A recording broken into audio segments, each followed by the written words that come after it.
नमस्कार दोस्तों। तो आज हम सुनेंगे एक अनोखी लव स्टोरी।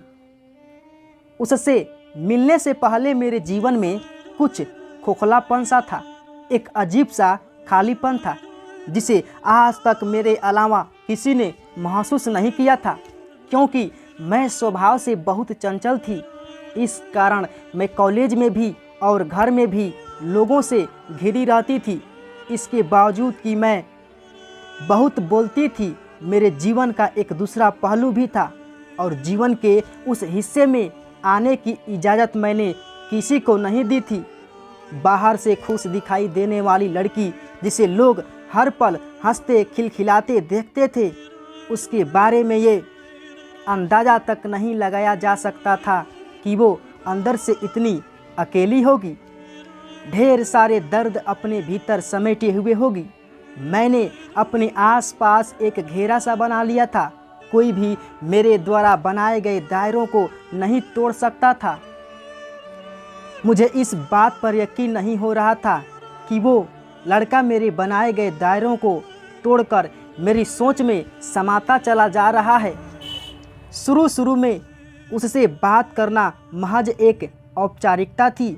सहपाठी होने की वजह से मेरी और उसकी अक्सर थोड़ी बहुत बातचीत होती रहती थी,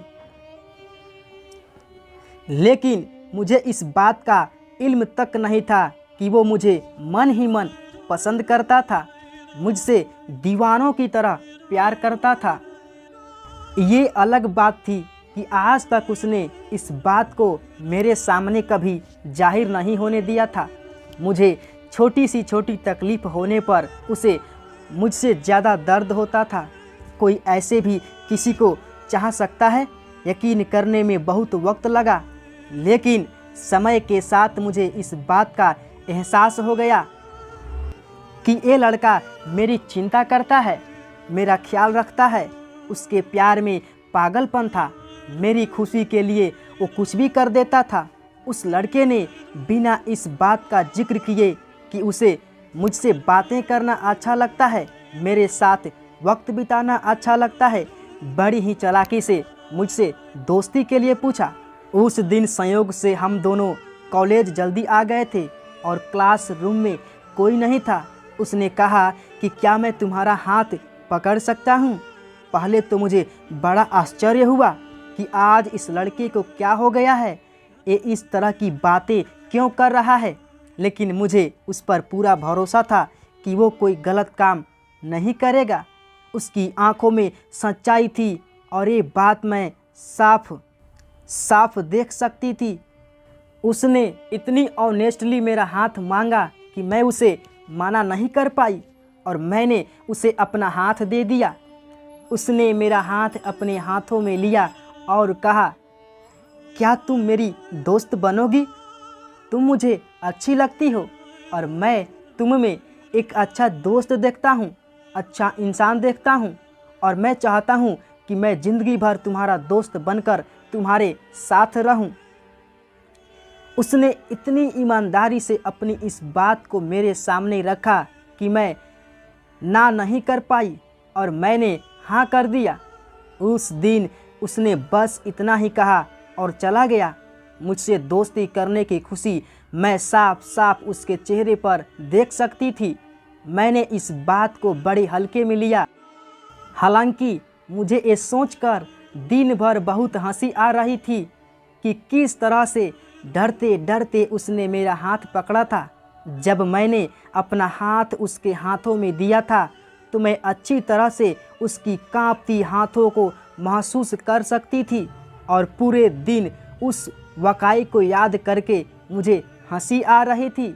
मैं अकेले में भी बिना बात के हंसे जा रही थी। मेरे आसपास रहने वाले लोग ये देखकर समझ गए थे कि ज़रूर कोई बात है। अब हम दोनों दोस्त बन गए थे और उसने बड़ी ही चालाकी से मुझसे किसी भी वक्त फ़ोन पर बात करने की इजाज़त मांग ली थी। अब वो मुझसे फ़ोन पर बातें करने लगा था। अब उससे बात करना मुझे भी अच्छा लगने लगा था। मेरे अंदर क्या चल रहा था मुझे समझ में नहीं आ रहा था। क्यों मैं उसके फ़ोन का इंतज़ार करने लगी थी? क्यों मैं उसकी ओर खींची चली जा रही थी? शायद उससे अपनी बातें शेयर करना मुझे अच्छा लगने लगा था। जब भी मैं उदास होती, किसी को पता चले ना चले उसे पता चल जाता था और वह मेरी उदासी को दूर करने का हर संभव प्रयास करता था। एक दिन उसने मुझसे आई लव यू कहा। मुझे वक्त लगा, लेकिन मैंने भी अपने प्यार का इजहार कर दिया। मेरे हर जन्मदिन पर मुझसे ज़्यादा खुश होना, मेरे ऊपर हज़ारों रुपए मना करने के बावजूद खर्च कर देना, वो दीवाना था मेरा। उसने भी मुझे अपना दीवाना बना लिया था। बाइक पर अक्सर घूमने निकल जाना, कॉलेज बंक करके फिल्म देखने जाना, ये सब हमें अच्छा लगने लगा था। उसकी पूरी दुनिया बन गई थी मैं। मेरी पूजा करता था वो। मेरे लिए किसी से पंगा लेने से पहले बिल्कुल नहीं सोचता था वो। दिन तेज़ी से बीतने लगे। हम दोनों दुनिया को भूल चुके थे। प्यार के उस दौर ने हम दोनों को भीतर से बदल दिया था। हमने प्यार की ढेरों कस्में खाई और ढेरों वादे किए। वक्त ने करवट लिया। मेरे पिताजी ने 20-21 साल की कम उम्र में ही मेरी शादी पक्की कर दी। अंदर से मेरा हाल भी बेहाल था, लेकिन वह मुझसे ज़्यादा बेहाल था। वह किसी भी हद तक जाने को तैयार था मेरा साथ पाने के लिए, लेकिन मैं जानती थी कि अगर मैं घर से भाग जाती हूँ तो मेरे घर वालों का समाज में जीना मुश्किल हो जाएगा। कड़े मन से मैंने उसके साथ जाने से इनकार कर दिया। वह हर दिन सैकड़ों बार कोशिश करता कि मेरे फैसले को बदल पाए, लेकिन मैं नहीं मानी।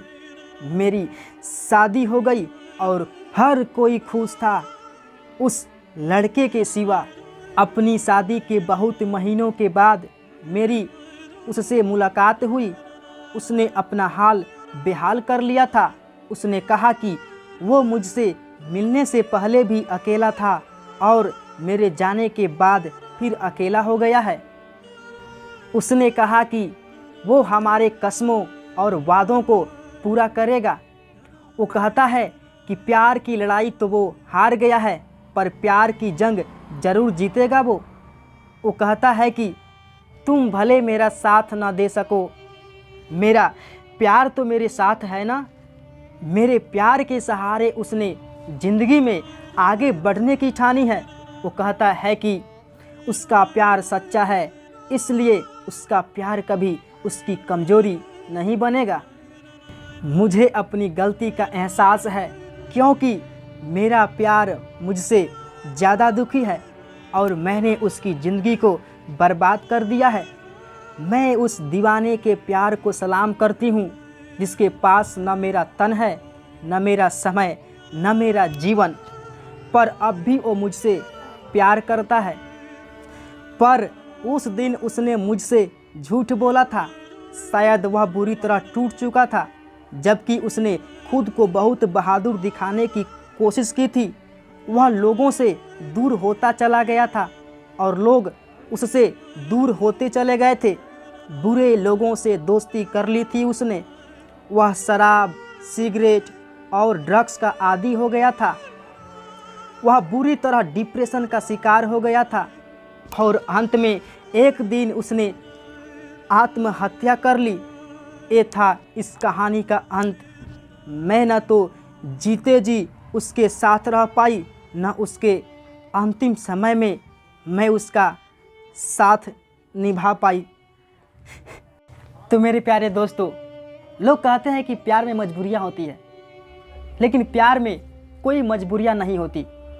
निभाने वाला सच्चा होना चाहिए, प्यार करने वाला सच्चा होना चाहिए। हाँ, ये बात है कि फैमिली प्रेशर डालती है, दबाव डालती है, तो विरोध कीजिए उनको मनाइए, और नहीं मानते हैं तो आपका जो दिल कहता है अपने दिल की सुनिए।